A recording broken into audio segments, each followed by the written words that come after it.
You good to go? Is the staff ready? We are.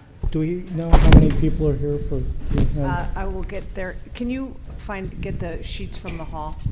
Deanna and Brian are still collecting signatures. That's all right. No, that's all right. Okay, they'll get it. Well, they're still collecting them. I So, think they're signing people in, so Rick? when they're done, we'll bring it in. never mind. They'll bring it in. Okay. All right, ladies and gentlemen, I hereby call to order this meeting of the Park District of Highland Park at 6:07 p.m. on Tuesday, September 29th, 2015, here at West Ridge Center. Could we please call the roll? Commissioner Bernstein will not be present tonight. Commissioner Flores-Weiskopf? Here. Commissioner Kaplan? Here. Vice President Ruttenberg? Here. President Myers? And I'm here as well. Thank you very much. Good to see everyone again. We have a fairly full house tonight and growing. So we're going to take things in a slightly different order than usual. Given the community's participation this evening, we thought we would start with community comment so people don't have to necessarily sit through the entire meeting. Of course, you are welcome to if you're so inclined. It's going to be a fascinating meeting. I strongly recommend it. But on the outside chance you have other things to do, we are happy to hear from you all first. As I understand it, there are two topics of particular interest this evening. One has to do with the presence of dogs on Rosewood Beach, and the other has to do with the school district. So I think, why don't we start with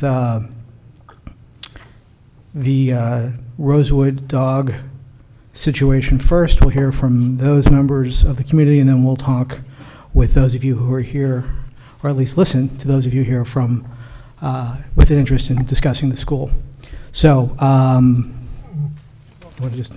I should. You have the public comments. They're right on. Oh, right here. I got it right here. I guess Oh. this one. So just as a quick reminder, I know many of you have been with us previously and understand how we run our public comment section. We would ask those of you who wish to speak to please sign in. And we've been asking people to indicate which topic they'd like to discuss, just so we can get an idea of the numbers that we'll have to manage this evening. And obviously, if you have another topic you'd like to discuss with us, you are certainly welcome to do that as well. All of your comments should be addressed to the board. From a time allotment to make sure we manage this process efficiently, we will give each of you up to 3 minutes. Speakers may not yield their time to others. We will make every effort to accommodate all of those who sign up. In order to accommodate the maximum number of speakers, I may have to adjust these procedures, including the time limits, but we'll do our best to provide everyone with at least 3 minutes. Also, depending on how things progress, I may also poll the audience after a speaker has spoken to determine how many in the audience share that same opinion or have the same question in an attempt to avoid duplication of comments and questions. The board does not participate in discussion during public comment. The purpose of the meeting is to have constructive, productive, and civil dialogue. We ask that all present be courteous when others are speaking and refrain from making comments out of turn.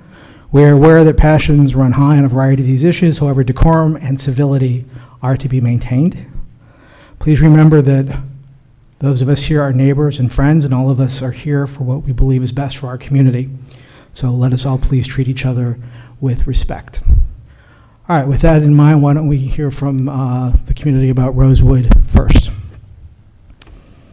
Erica Weider?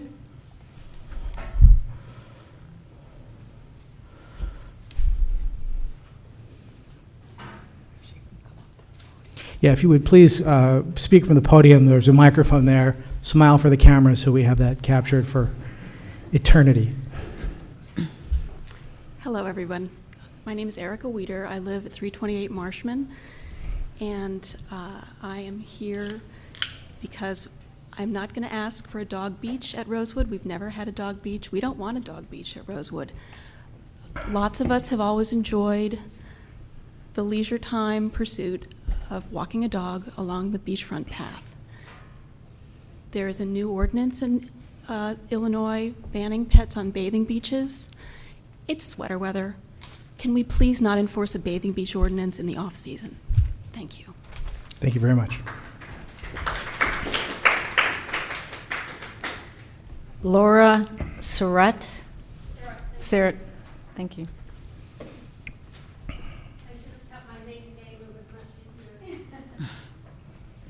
First of all, I'd like to thank all of you and whoever was responsible for posting the signs at Sunset Park, requesting that people keep their dogs on leashes and that they pick up after them. My dog is always on leash, and I always pick up, so I appreciate that. I'm here to talk briefly about the Rosewood Beach issue, and I too am wondering how we define a bathing beach. I couldn't find anything in the ordinances. It seems to me that a bathing beach is only a bathing beach when the beach is open for swimming.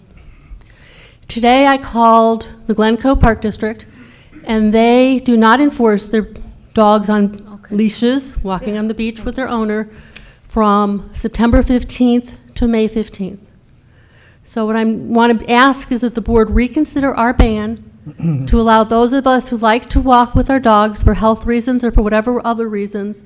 The dogs are on leash, we pick up after our dogs, to be able to do what our neighbors do, and that is, when it's not a bathing beach, in the fall, winter, and spring, to be able to walk with our dogs. Thank you. Thank you. Jeremy Freeman.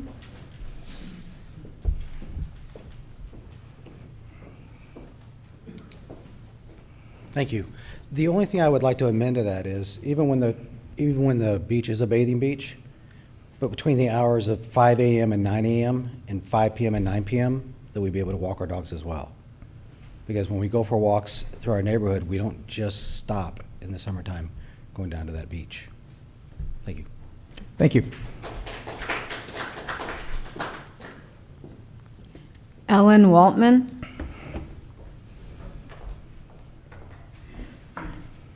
Hi, I'm Ellen Diamond Waldman. I live at 645 Sheridan Road. I basically really don't have anything new to add to what's been said, just to please reconsider the ban now that it is off-season, realizing that we have bans already in place for keeping our dogs on leash and for cleaning up after them. Just to remind the board that these are domesticated, tamed, vaccinated, housebroken pets. They can be controlled, and not to let a few people that are disrespectful, that don't obey the existing ordinances, to ruin a good thing for everybody in all of Highland Park. So I think there's a leeway for how we can interpret the ordinance, and I'm hoping that you will consider that, especially during the off-season. And again, thank you very much for that beautiful addition to our community. I enjoy it every day, with or without the dog, but I'll enjoy it a lot more with little Stella, so thank you very much. Thank you. Deb Starkman.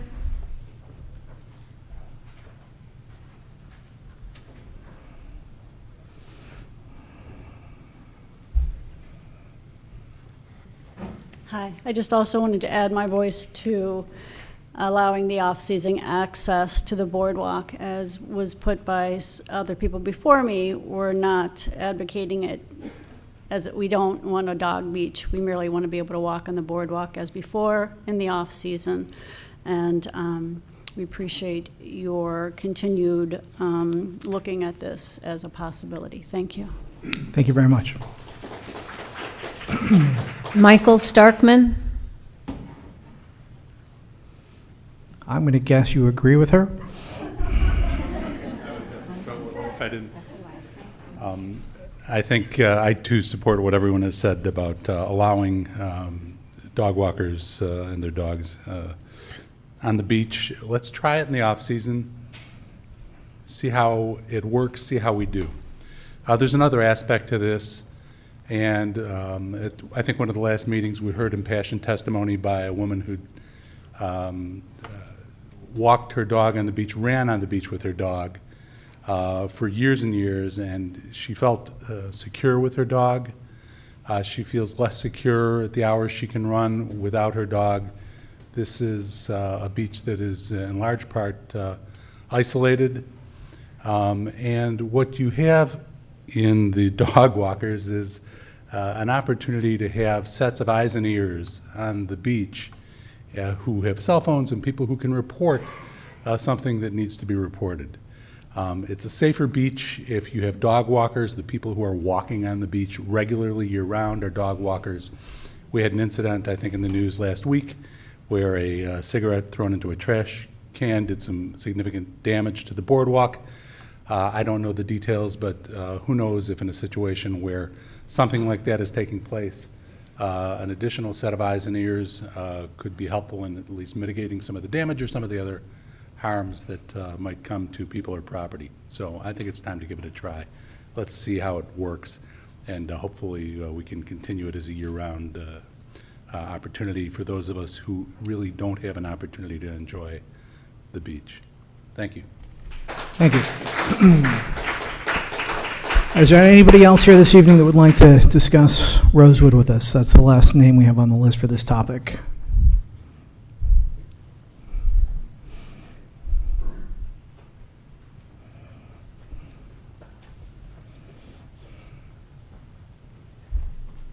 I'm Rick Heineman. I will make a comment. I haven't been following this that closely because I don't have a dog and I don't walk on that beach. But I was under the impression that the concern was for damage to the boardwalk and some of the other stuff. Maybe my information is old. So if that's the issue, might it be possible to somehow protect the boardwalk by putting some of that mesh on it that you got leading down to the beach, something along those lines? So instead of approaching it as, well, you know, we're not letting you walk on the beach for I'm not sure what reason, it's if the reason is damage, is there a way to mitigate that issue? Thank you. Great, thank you. Okay, anyone else on this particular topic? Okay. Before we turn to the school district in West Ridge, is there anyone else here that would like to address the park board on a different topic other than the schools? Okay, then why don't we turn to that. But before we open the floor to public comment on this issue, I think it would be helpful to take a moment to at least orient the conversation so this is productive for all of us. I want to start with an overview of, well, let me start by saying that we have certainly read the petition that I believe brings most of you here tonight, and the comments that go along with it. Let me take a moment to talk about petitions, what they do and what they don't do, and then I'll tie it specifically into this conversation. Petitions are not a silver bullet.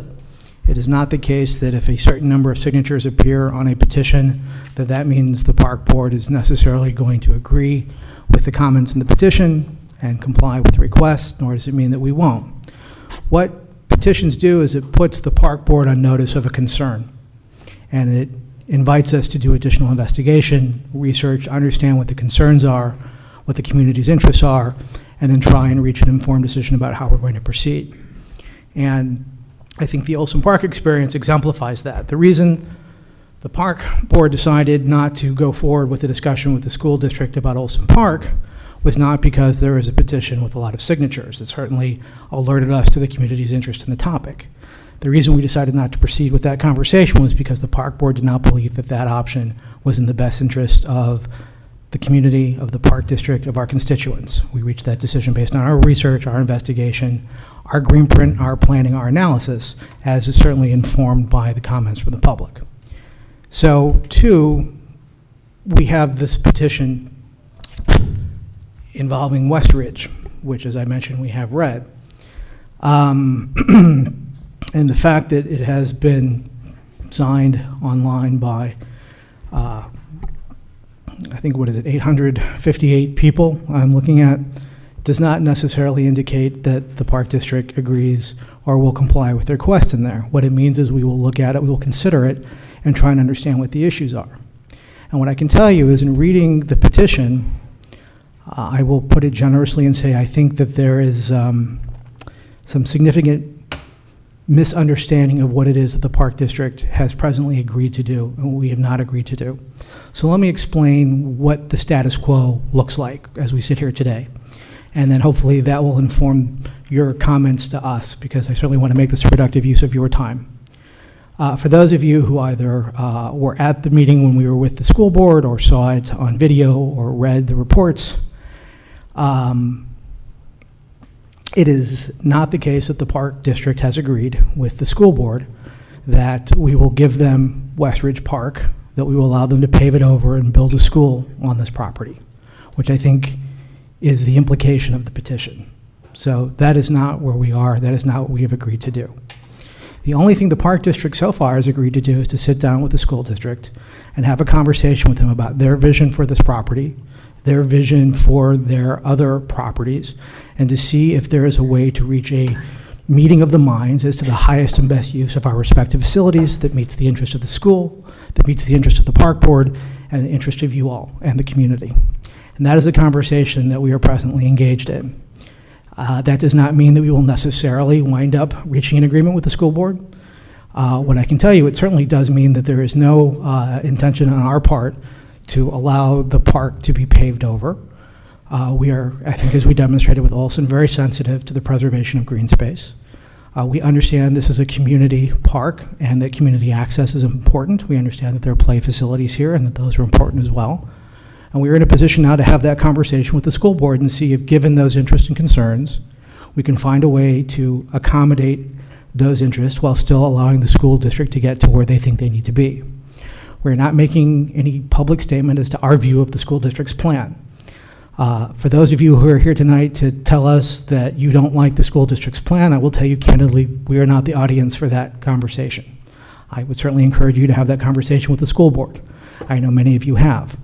We have no control over what the school district does with their property, nor is it our place as a sister government to the school district to tell them what they should or should not do. They have done their due diligence, they have done their research, they have reached a conclusion. If you are unhappy with their conclusion, I certainly strongly encourage you to have that conversation with them. Similarly, if you are not happy with the conclusions that the park board has reached with respect to the Park District property, that is a very appropriate conversation for us to have this evening, and I welcome that. To the extent that you are not happy with what you think is going to happen with Westridge, again, I would say that is probably a premature conversation because nothing has been decided. To the extent that you are concerned about preserving this as a community space, we understand, we hear you, we would like to see that happen too. To the extent that you are concerned about maintaining the playground facilities here, we understand that issue as well, and we would like to make sure that happens as well too. There will certainly be an opportunity to continue this conversation. If we reach an agreement preliminarily with the school district, then we can certainly talk about it and get your comments at that time. So I just want to make sure everybody understands where we are and where we aren't, and what we can do and what we can't do. So with that in mind, we can now open it up for public comment, and we are happy to hear your concerns. Carla Garfinkel?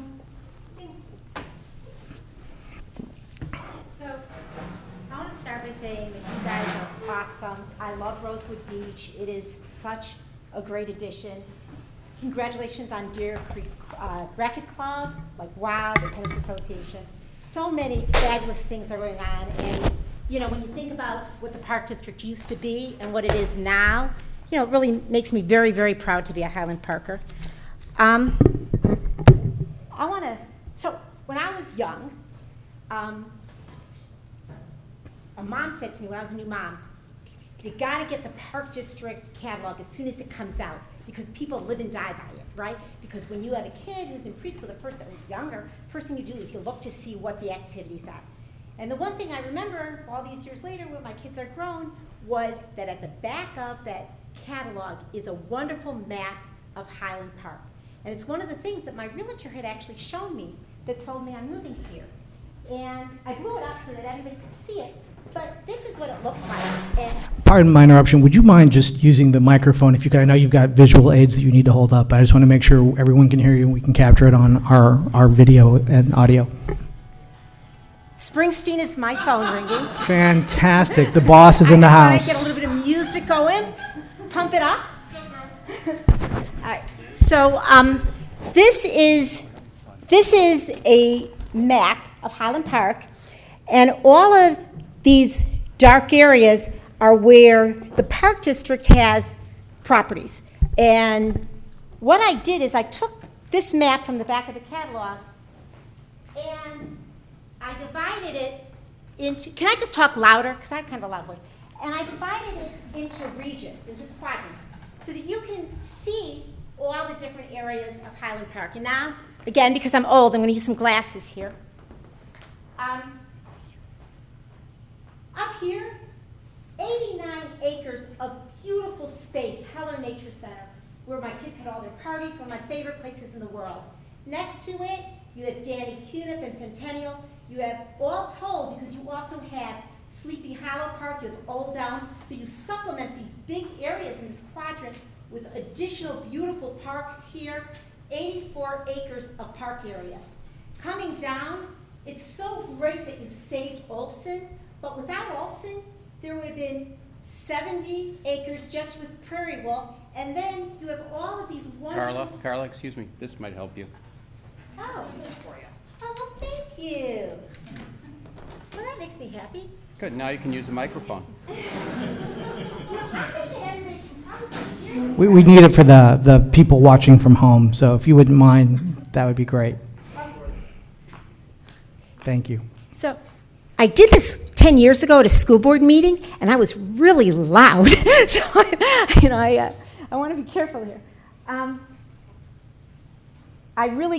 I have to stand on this side. All right. I'll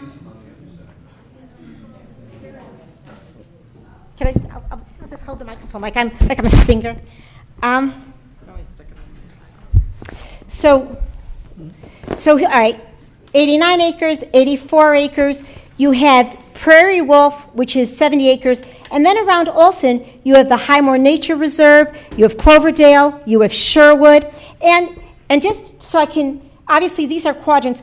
What these blue things are is in the Park District catalog, every place where there's walking trails, I marked it with a blue sticky, because I love to walk. I actually love to walk with my dogs on the beach. I'm in favor of what everybody said.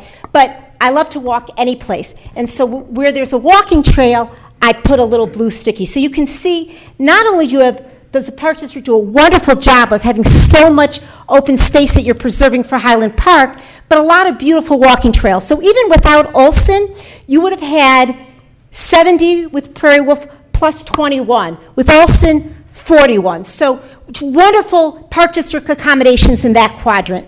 Now, moving into, one of the best areas of Highland Park, we have, the rec center here, we have the golf course, we have the Deutsch Tot lot, we have Sunset Park. And Sunset Park, obviously, is the center of community life for, all of us. We all share that park. But for local people in this quadrant, there's 79 acres of Park District space, in addition to Exmoor and various private, open space property.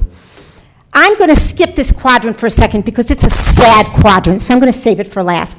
So if you come down to this next quadrant, you'll see things that are not Park District. I put in red, but there's still things that people can walk to enjoy in that quadrant. So these people live right on Botanical Gardens, right? And they have Northmore here, they have Bobolinks. But in terms of Park District space, you have 71 acres over at Fink, and you have the Sunset Valley Golf Course up here. And then next to that, you have the Foley Pond Park. So you have 121 for the golf course, plus 92. And the Aqua Park is also on this side. So that's in the acreage that I'm including here. And now, going to the very east side of Highland Park, you have some of these wonderful neighbors that spoke earlier that live along the lake. And so they have Lake Michigan. What's better than that? But in addition to that, there's 41 acres of park property, in addition to a lot of private parks like Idlewood, Landwehr, and Ravinia Festival. So this is a very well-served quadrant of the city. Now, if you go up here, this is downtown, right? Here's Central Avenue, you have the high school, you have Elm Place, you have a lot of things here, but you also have Port Clinton Park, you have Moraine Park with walking trails, you have Central Park, so you have 27 plus acres of park space. Down on this quadrant, I've taken out West Ridge. So if you take out Westridge, you have Woodridge Park. It's 11 acres. You have about a half an acre of park space in Devonshire. And then you have nothing here. To the extent that you even give part of Westridge away, any part, even 1 acre, we're already underserved compared to the rest of Highland Park. My time is up, but I'm going to pass out. Can I have 1 more minute? Okay. Oh, thank you. I'm very grateful. So I'm going to pass out. What I did, because I'm sort of that way, is I thought, these guys have to do research, and I like them. I'm going to help them do their research, because that's just the kind of nice person I am. And so, and I have lots of copies that I will leave here for anybody in the community that wants a copy of it. And what I did is I was looking, what standards should a park district use when a park district is evaluating whether or not to give away any of our, precious space in this very, very underserved quadrant. You look at all the beautiful colors that are. Look how, oh, this is all monocolor. It's very sad. So there was an article because Chicago, the city of Chicago, had the same kind of problem, right? And in that article, there's a stay-at-home mom, actually, who noticed that there were bigger playgrounds in the wealthier neighborhoods. And so they went to Curious City and they said, will you do an investigation? And the first thing that I want to note before we even get into the investigation is that Rahm Emanuel said that all children in Chicago live within a half a mile, a 10-minute walk of a park or a playground. I want to note that from my house, even though I'm directly across from Woodridge Park, you can't get to Woodridge Park except by going down Briar Lane, which isn't paved. You have to go around. You have to go down Barbary, which is a very small one-way street. There's only spots for 21 cars. And the walk, if you MapQuest it, from my house, which is right next to Woodridge, but because I have to do this roundabout circuitous route, it's a 25-minute walk. So Westridge itself is a 15-minute walk. I have nothing within 10 minutes of my house. But you take away Westridge, 25 minutes. So you wouldn't be meeting, we're already not meeting the standards of Chicago, but you'd be further afield from meeting those standards. Then what they say is that when they're analyzing park space, they do it block by block. They look at the different quadrants. That seems to be the right standard. And what the Park District Commissioner said is, any park system worth its salt works on equity, proximity, and improving the quality of life for all. Now, I'm disappointed with this turnout. And I'll tell you, if this was happening in any of these other quadrants, you'd probably have 100 people here, or at least the turnout you got for Olson. The fact that we have working people in my neighborhood, I had to take off work early. I didn't, we have working people in our neighborhoods that can't come out, doesn't mean that if our voices aren't the loudest in Southwest Highland Park, we don't deserve to be still adequately served by the Park District. And then you look at what the reality is in Chicago, the areas with clout are the ones that get served, even though the ideal is equity, proximity, improving quality for all. I know that this building is old, it has asbestos. Instead of Westridge Park, maybe make it Rich Guy Park, let a rich guy name it. They've been talking about naming rights for District 113. I'm happy to walk into, John Big Buck's center, and let's get the asbestos out, let's fix this up. When I moved here 20 years ago, West Highland Park was such a wonderful place to live because I was near local schools and I was near Westridge. I had parties here. I had some parties at Heller, but when my kids were really young, parties here, all their activities here. All the time was spent with play groups, meeting in the park. It was a focal point for communities. The prior Park District Board, which really was very, very negligent, let that park deteriorate. Nobody wanted to move into the neighborhood. There was nothing there. You guys came in, you fixed up the playground area, you put in beautiful stuff. I noticed, I appreciated. There are commentators online that have noticed and appreciated. And now I'm asking you to stay true to what you've been doing, which is fixing up, the courts and the beach. And now I'm asking you to make this your project and continue with this amazing path you guys have been doing of supporting all members of the community. Thank you very much.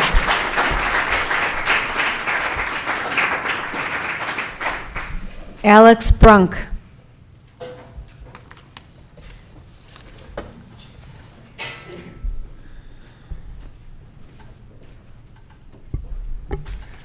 Hi, my name is Alex Brunk. I live about a block from here, about 41 Ridge Road. First off, I wanted to say just thank you to the park commissioners and everyone who works for the Park District for the tremendous job that you guys do to provide our community with parks and facilities that are really some of the best in the state. They're part of what this makes this area a wonderful place to live and to grow up. I grew up about a mile from here. I learned to play tennis at Deer Creek and played on many of the parks here growing up, and it's a lot of why I decided to move back here with my family. I know we don't want to focus too much on the school district issues right now, but I've been following the District 112 school consolidation pretty closely over the last several months, and I really think that the plan that's in place to tear up Sherwood and Red Oak and build the middle school here is a real mistake for the community.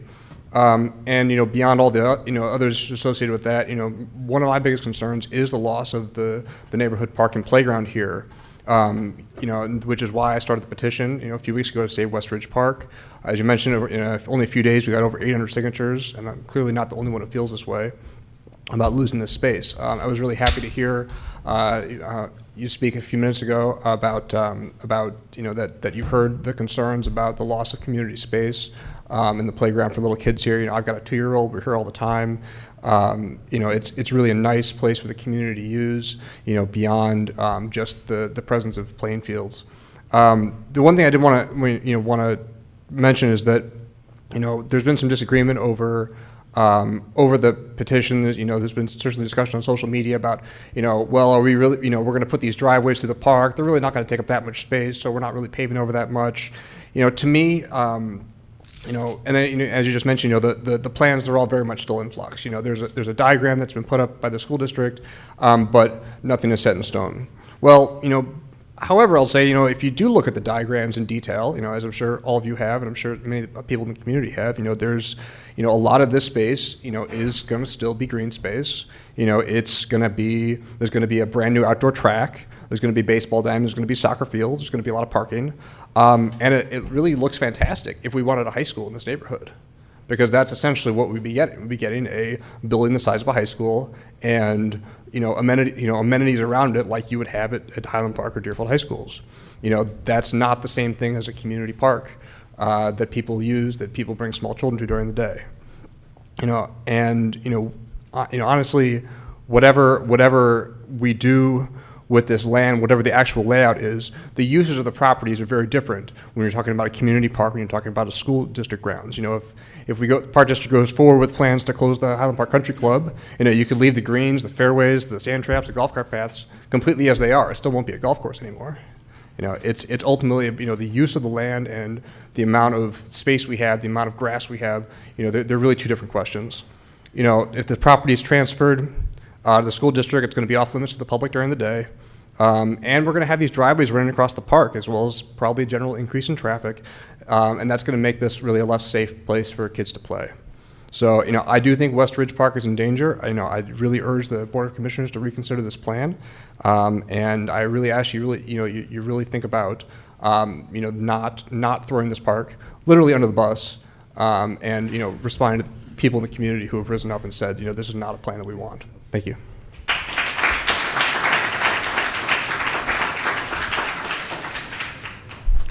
Jerry Meister.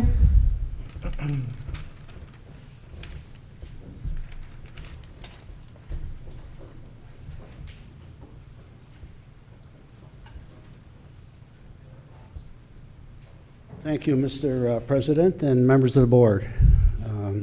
Appreciate the opportunity to speak to you.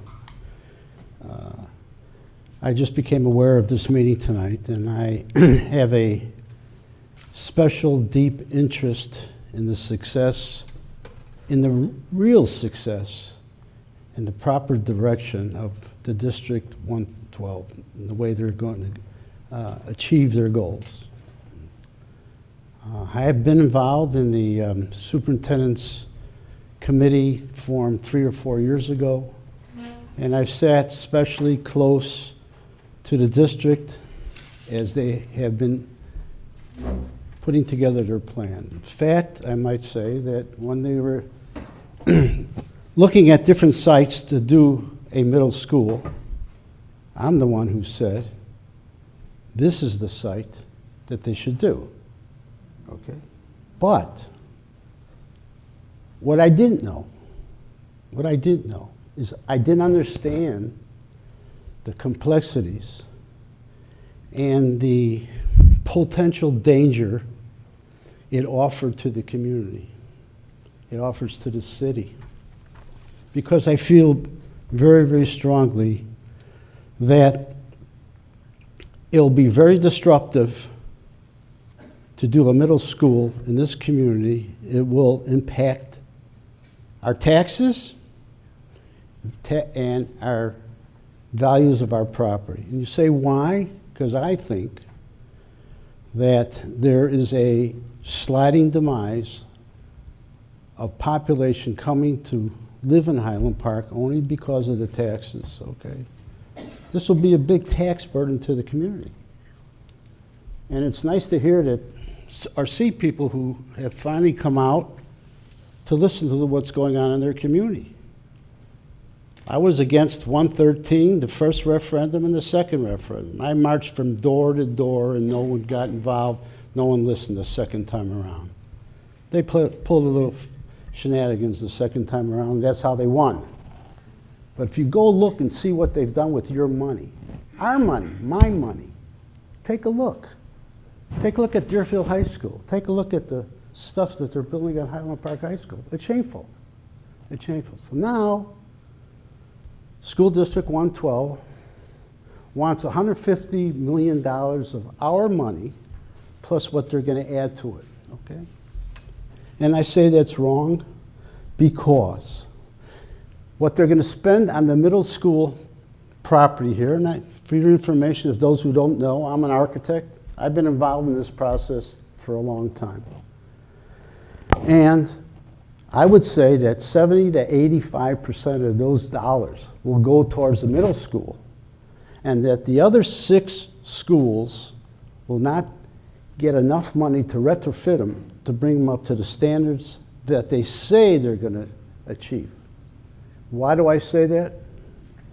Because the numbers, the studies have not been completed. They've come up with some, I hate to use the word baloney, but it's a baloney estimate. It's an estimate to get the project pregnant so they can begin to spend more tax dollars.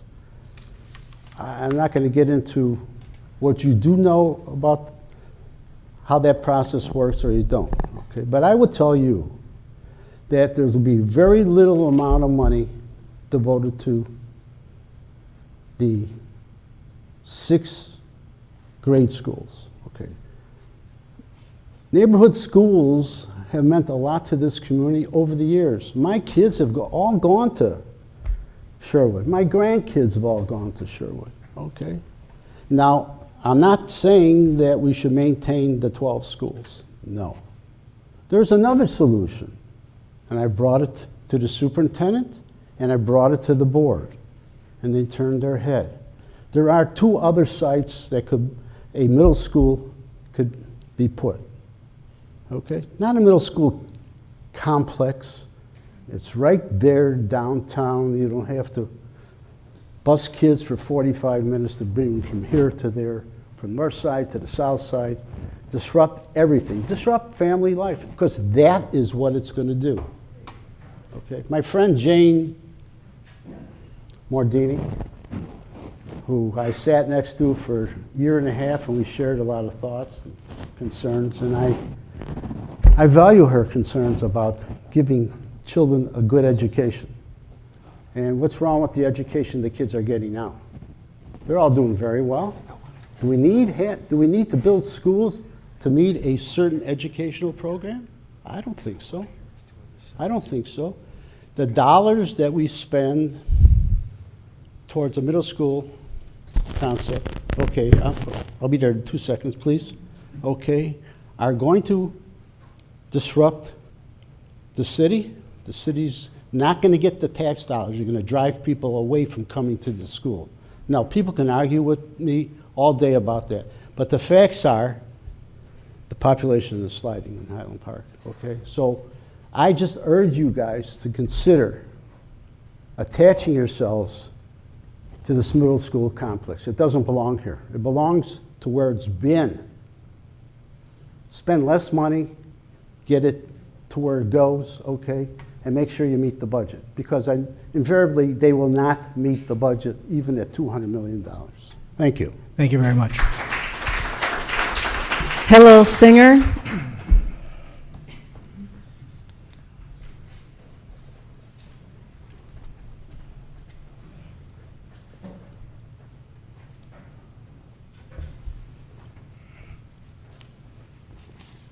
First of all, I think it's fitting that this meeting's being held in the Westridge School Building, which has such significance from a historical and architectural standpoint. Second of all, never thought in my wildest dreams that I'd be sitting here discussing the future of Westridge Park and its existence in the future. I was glad to hear that the Park District really hasn't made, they're looking around, they're considering the options for this property, how it fits in with the plans for the school board, and that they're open at this point. I do think it would be helpful sooner or later that the Park District could issue some type of a clear statement as to what its preferences are for the property, the land, the building, outline the reasons for the position. For example, I just heard something about asbestos. I wasn't aware that there's an asbestos problem. You don't want to inhale too deeply in here. Well, should have lived where I used to live. But, if the building needs repairs, outline how much it would cost. And now, as far as I know, I'm glad to hear that the Park District has no obligation to the 112 School Board.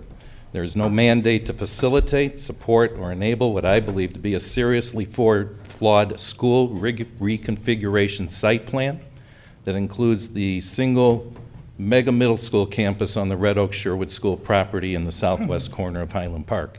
It's a site plan so flawed that it totally disrespects the wishes of what I believe to be an overwhelming majority of residents throughout the city and this area who want Westridge Park to remain as is. In particular, the site plan for the property is so flawed from a traffic safety and congestion standpoint that the school district has come to the Park District to request a road or roads through Westridge Park just to have any chance of providing a remedy for these issues. It's a site plan so flawed that if it's rejected by the Park District, if they can't get access through this property, this site, the Red Oak Sherwood site, becomes a non-starter, just like Olson Park. And what's the worst case scenario if the Park District rejects the road through Westridge Park and keeps the park as is? Are you going to be vilified by the entire community? I don't think so. The 112 School Board will be required to go back to the drawing board and take a serious look at the two middle schools option, because Olson Park was just ridiculous. It was never an option. And to me, that's a good thing. And in my opinion, it's not the end of the world for our community or the school board. They'll just go back, come up with something better. Once again, the Park District has no obligation to facilitate the plans of the 112 School Board. However, you do have an obligation to the taxpayers and voters of Highland Park who elected you to fulfill the mission of the Park District, which is to provide recreational opportunities and secure open space for future generations whenever possible. Keeping Westridge as is will continue to honor and fulfill this mission.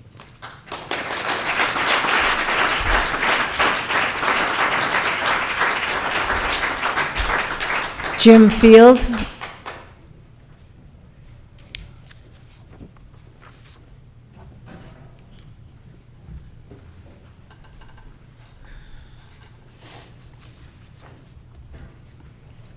Jim Field. I live at 1856 Rosemary Road in Highland Park, right around the corner. I don't have any signs or diagrams that I brought. I also don't have any prepared comments that I made. I like to hear myself talk, so that's what I'm going to do. I do have a couple of comments that I want to make, which I think are important. Based upon the drawings that I've seen from the school board, there is a small pad that they're telling us now, which would be a park. And to me, living in the neighborhood with three young children, it would be a tragedy to see the park that was just built, which has public access, go. And it's something that, I guess the word is access. Access is imperative to us. People in the community rely upon the park. Every day there are many people in the neighborhood that are walking through the park. I'm highly concerned that if the plan for the mega big box school comes through, when are people going to be allowed in this area? And some of the comments that I hear from people who support the plan are, oh, there's going to be plenty of green space. There's plenty of open space that will be here. But that's not it. That's not the problem. The problem is we want something that we can use in the community. And like Carlos showed us, there is an absolute lack of, I'll just call it open space that can be used by people in the community at any time. It's not right to wait until school is out for people in the neighborhood to use their park. We pay the same taxes that everybody else does in Highland Park, and we're entitled to the same benefits that everybody else in Highland Park is. Park is very important to us. The other comment that I wanted to make is something that's near and dear to me, which are the tennis courts. And I've heard very little about that. I've not seen a single drawing that keeps tennis courts in this area. Physical activity is very important to our children, and to have a place to go to play tennis is very important. Like I said, it's important to me, and I know it's important to many people in Highland Park. That's something that's not on any of the plans that I've seen. And one other comment to make is somebody else talked about traffic. And I'm highly concerned. I believe that this site is totally wrong for a big box middle school. It cannot support the traffic that's in this neighborhood right now. And the thought of adding another school with 2,000 plus children in it, it's just beyond for me. I can't even get my arms around that concept. But I believe that the traffic problem will be massive here. I think that to allow buses to come through Westridge Park, it's going to ruin the character of the park. I've heard various, no problem, okay. I've heard various plans where people are saying that they'll find a way to, I don't know, build roads that are underneath the park or below grade. I've heard all kinds of crazy ideas. But to me, it's about leaving Westridge alone. It's about leaving this area alone. The big box middle school is wrong, and to give up our parks in West Highland Park are wrong as well. Thank you for your time.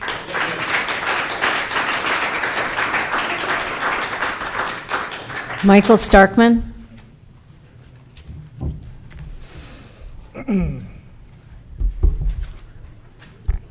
Long time no see. Really? I just want to mention a couple of things quickly. If you've seen the diagrams that have been published about the plan, everything looks very pastoral. There are trees all around. People who live here say, wait a second. Those trees, the appearance of all this open space, my house and my neighbor's house, they're right where these supposed trees are. So I encourage you to take a look closely at the diagrams when you think, when you're inclined to see what the 112 has in mind. The other thing is, with all of the buses, if there's some suggestion that this space could be jointly used as a park, and now you have toddlers and strollers, there's going to be so much traffic here that there's a potential for someone to get hit, for a pedestrian to be hit. It's really not a good combination to have a high traffic area with a park, especially a park that during the day will cater to preschool kids if there is such a contemplated use. But my main concern is that restricting access to schools and to school grounds during the school day is a safety and security issue. And that's why school grounds are not playgrounds for the community. School grounds are monitored by teachers or by volunteers while the students are outside, and they come and go outside and on varied schedules, and these efforts of the teachers and volunteers to monitor these school grounds can only accomplish so much. The safety issue is that preschool kids who'd be playing on the school grounds would be injured by collision with bigger kids playing ball or tag. The security issue is that the public at large does not have access to the schools unless they have a reason to be there. And then they have to check in with the office and have some sort of pass and so forth. The restriction against access to school grounds for the public applies to community members and those from outside the community as well. This safety and security reasoning applies to restricting public access to the grounds, the playgrounds, and athletic fields while school is in session. 112 is currently spending money on improving security, installing cameras and other equipment. Significant improvements to school buildings will include additional measures such as security vestibules. There has been a suggestion by a 112 school board member that these security policies of restricting access can be relaxed in order to mollify or pacify those who will miss Westridge Park. And this doesn't seem right. So I encourage the park board to ask your risk management team, ask your liability insurer if the park district's participation in such a scheme is appropriate. But most of all, please ask yourselves if relaxing and participating in a plan to relax the safety and security measures that restrict public access to schools and grounds makes sense for this community. Thank you.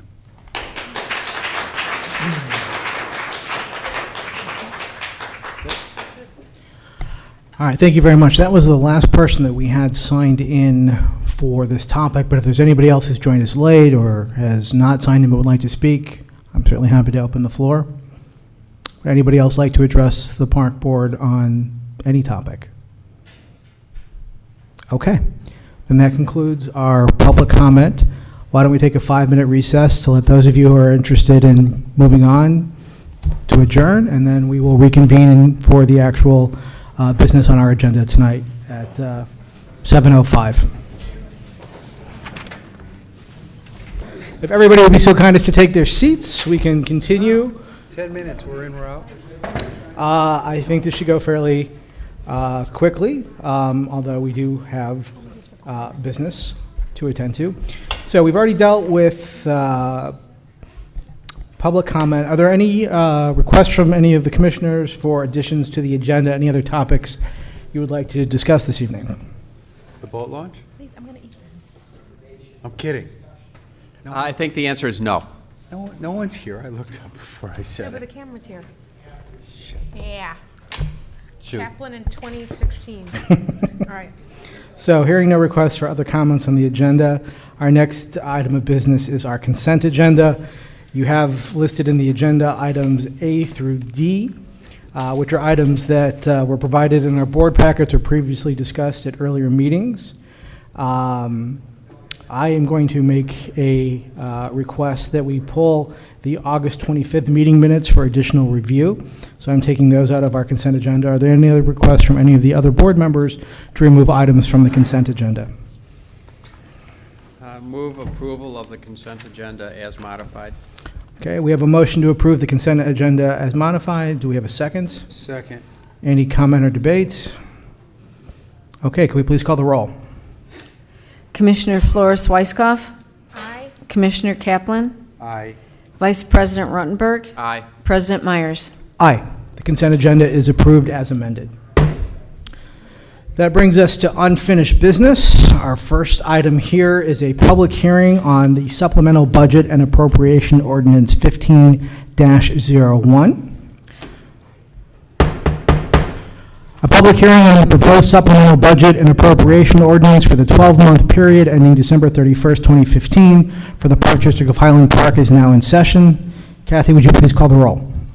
Commissioner Flores Weiskopf. Here. Commissioner Kaplan. Here. Vice President Ruttenberg. Yes. President Myers. I'm here as well. We have a quorum. We can proceed with business. As required by law, the budget was, with the board's consensus, laid down for a period of 30 days. The document was available to be reviewed at the Westridge Center and the Highland Park Public Library. Also, in accordance with the law, notification of tonight's hearing was posted in the Lake County News Sun on September 17th, 2015. Are there any citizens in attendance that would like to speak to this budget? Going once, going twice, no takers. Are there any members of the Board of Commissioners who wish to comment on this document? Let the record show that there were no members of the community or Board of Commissioners who have chosen to speak on this issue. Executive Director McElroy, are you aware of any written communications that were received relative to the proposed budget? We have received none. All right. Accordingly, could I please get a motion to close this public hearing? So move. May I have a second? Second. Is there any discussion on the motion? Hearing none, could we please call the roll? Commissioner Flores Weiskopf, Aye. Commissioner Kaplan, Aye. Vice President Ruttenberg, Aye. President Myers. Aye. The motion passes.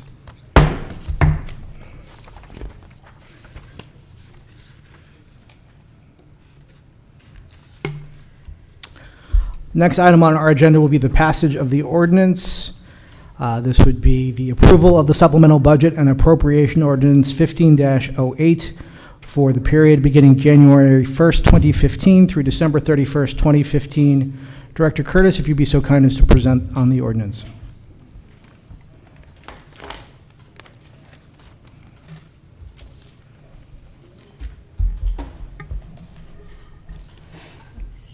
Good evening. The public hearing that was just finished was the final step in preparation of approving the 2015 supplemental budget. Just as a quick review, at the August 25th board meeting, staff presented the 2015 supplemental budget. The supplemental budget was necessary due to the district's assuming operation of the Highland Park Country Club. Similar to the original budget, there's a planned deficit related to the capital expenditures for Rosewood Beach, which were carried over from 2014. At that meeting, the board provided consensus to lay down the budget for 30 days for review as required by law. So the final step is to approve the budget at this point.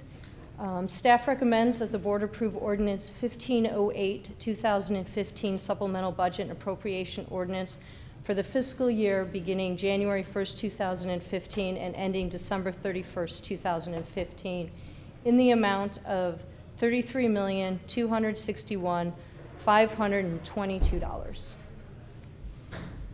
Thank you very much. Any questions from the commissioners? Just to clarify one item on the supplemental budget, am I correct that the supplemental budget reflects really a timing issue with respect to the anticipated payments with respect to Rosewood? These are not. Yes. Yes. So this is not. They were carry forward items that had budgeted in 2014. Work had not been completed, so it had been rebudgeted in 2015. So these are anticipated expenses that I have the capital or operational revenues to cover. Yes. Okay. Excellent. Thank you. Any other questions from the board?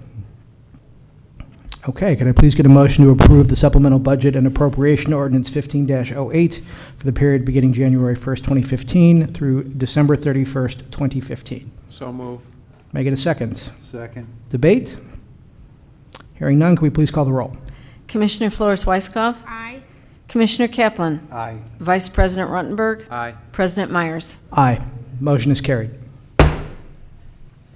Director Curtis, since you have the podium, would you be so kind as to treat us to the treasurer's report, which is our next item of business? Of course. Included in your board packet are the financial information or the financial statements as of August 31st, 2015. The information is all of that date, including the country club information. Traditionally, August is a slower month for the district as summer programming is ending and fall program has not yet started.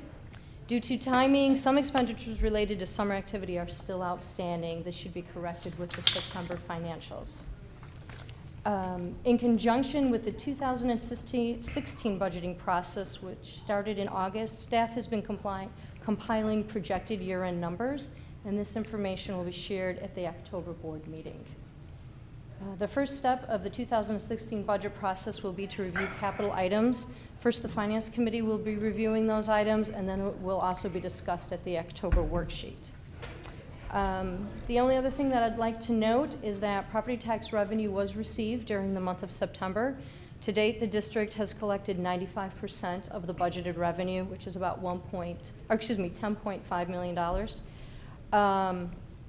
3 additional payments are scheduled through the end of the year, so hopefully the percentage collection will increase to about 98%, which is our average. Excellent, thank you. Questions from the board?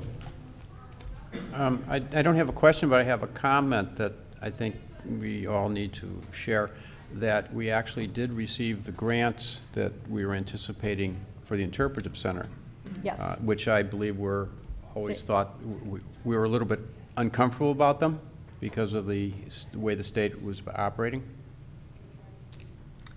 So Those were the educational grants Right. that we received. I'm just making that as an Yeah. observation because we were all had our fingers crossed hoping they would come through, I think.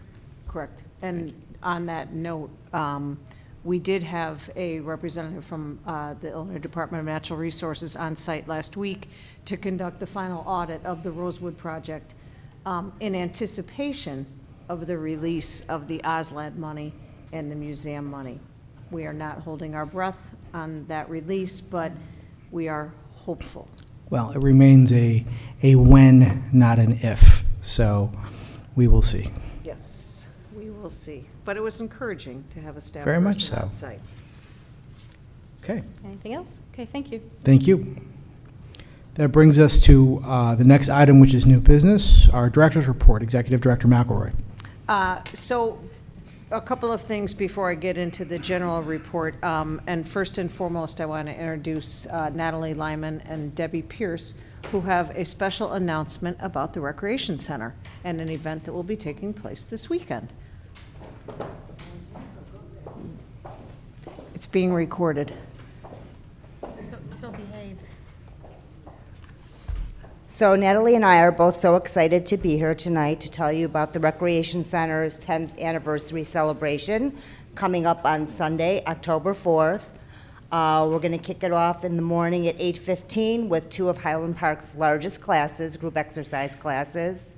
The first one at 8:15, which is Zumba, with Melissa Kerpel and Milana Astorino. Second class will be total body conditioning with Dana Pieper from 9:30 to 10:30.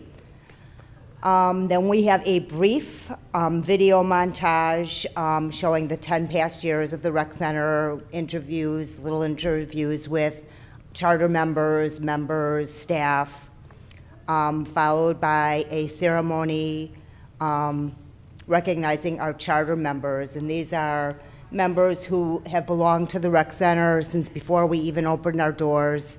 We're proud to say that we have 182 charter members still. So we are recognizing them with gold scan cards, appreciation certificates, and charter member T-shirts. The Bears game is actually kicking off at noon that day, and we will be showing the game on a large projector screen. We will be serving lunch from 12 to 2, and we'll have some healthy options that include a turkey burger, chicken sandwiches, and salads. Please make sure to bring the whole family. We will have activities for everyone. For the older children, we will have an obstacle course. For the younger ones, we'll have a top town, and we'll have games and raffle prizes for everybody. So please join us. The activities continue until 3 p.m. And lastly, we would like to thank the Park Board for their continued support over the last 10 years. So thank you so much. Thank you very much. Any comments from the board? Any questions about the event? No, just our sincere thanks for the incredible work that you all do with the facility. It is definitely one of our most important and most popular facilities, and you guys really make it something special, so thank you. Okay. To continue on, next week is Anti-Bully Week in Highland Park, and once again, all of our participants in our programs will be taking the I Choose Kindness pledge as part of the citywide efforts to promote anti-bullying, and the Park District fully supports this endeavor. On to events. Uh-oh. Okay. We're going to go from my head. So let me work off of events that have taken place. Going backwards into September, we held the Touch a Truck event at Sunset Park, and I am told that it is the biggest event in terms of the most attendees that we've had in the history of the event. We had over 600 families at that event. That was followed up by Autumn Fest at Heller, which was 2 weekends ago. The weather wasn't spectacular, but we estimated about 350 people enjoyed that event. And an informal survey showed us that day that we believe about 75% of the attendees were, in fact, Highland Park residents, because Heller, being a really unique facility, attracts a lot of people from different communities. So it was nice to see the community support.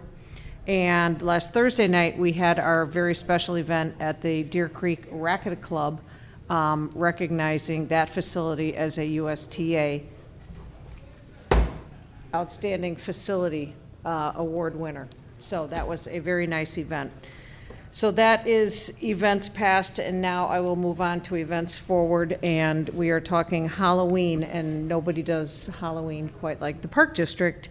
We kick off with 2 events held the same night at the Recreation Center, which is rather, it's very clever because we're serving 2 age groups at the same time, so parents can just one-stop shop. For the little guys, the 3 to 6-year-olds, we're having a princess and superhero event. And then for the 6 to 10-year-olds, we are having a trick and swim. So regardless, wear your costume, and there will be entertainment for all. And those events take place from 5:30 to 7:30. Experience, which is our big event that we have at Sunset, will be taking place on Friday, October 23rd from 6 o'clock to 9 o'clock. And as you know, we always try and up the wow bar with our special events. And this year, staff is creating a maze, an enclosed haunted maze for the kids. And then in addition to that, the park will be rocking. We actually are having a live band. We'll have food truck carnival rides and roving entertainers. So we are looking forward to another spooktacular Halloween. I just made that up. At any rate, so we hope everyone will come out for those events. Just one other note, the Heller Honey Harvest took place at the end of August. Unfortunately, we harvested only 300 pounds, but we sold out in a day, which is pretty typical. So we love our Heller honey, and the community loves the Heller honey. What's our usual harvest? I think it can vary depending upon weather, and this was not a good weather year, but I think we've done upwards of 500, 700 pounds in the past.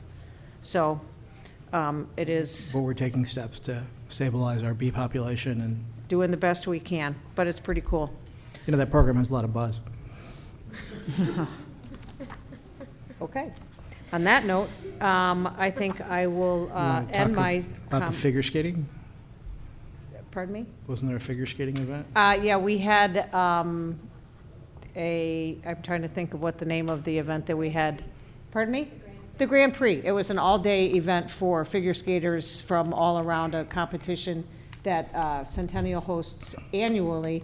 Typically, we hold that event in March, but this year we chose to move it to the fall to see if it would help attract more skaters, and I will report next month on the outcome. Excellent. Any other events, comments, notifications from the board? Okay. Well, then that concludes our meeting. Could I get a motion for adjournment? So move. Can I get a second? Second. All in favor? Aye. All opposed? Ayes have it. Motion carries. We stand adjourned at 7:30 p.m.